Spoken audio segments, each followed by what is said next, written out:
Kagahapon, daghang kasakit, naglakaw kita sa kangit-ngit, nalunod sa lawod ning mga luha, nagamputa nga dalan mahiluna. Kagahapon, singot og luha, kalibutan sa paninguha, nagsigig kukot sa kahigayunan, aron makabatunog kalampusan. Sa kinabuhi ang kaluha pagsuway, maong dili kalimtan, tingog sa lingganay. Langit aniya ang among kamot, nagbasol kami sa among kayugot, nagkuwang kami sa among pagsabot. Makabalik pohon, ubos sa imong pagtugot.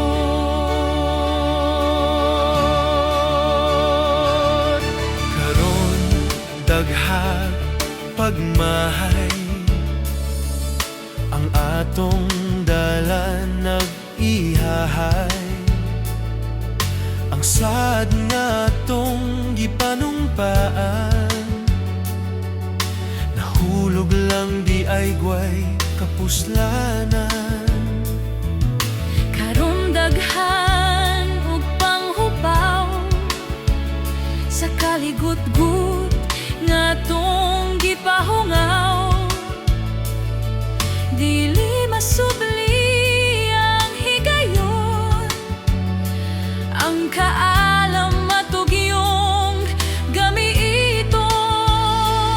Sa kinabuhi ang kaluha pagsuway,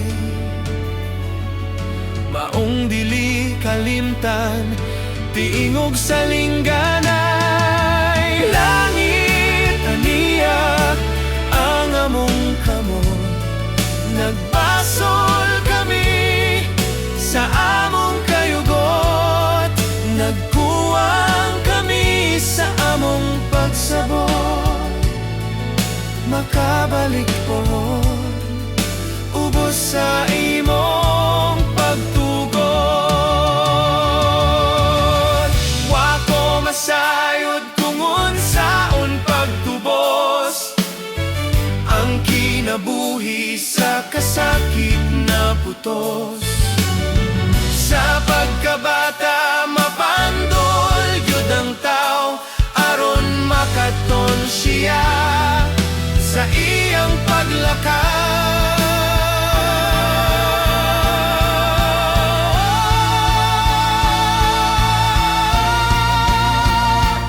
Ug maduna kita'y paglaom, pahigunta ang mga sitwasyon, Mga sakit nga pulong di mapawi, maghinulsol ta sa buhat nga hiwi.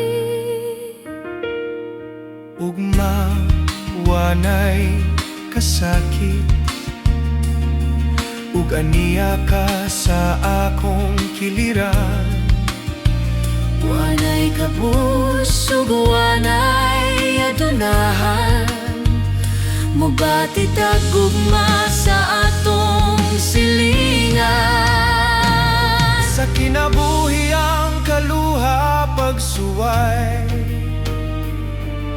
maong dili kalimtan, tingog sa lingganay. Langit aniya ang among kamot, nagbasol kami sa among kayugot, nagkuwang kami sa among pagsabot.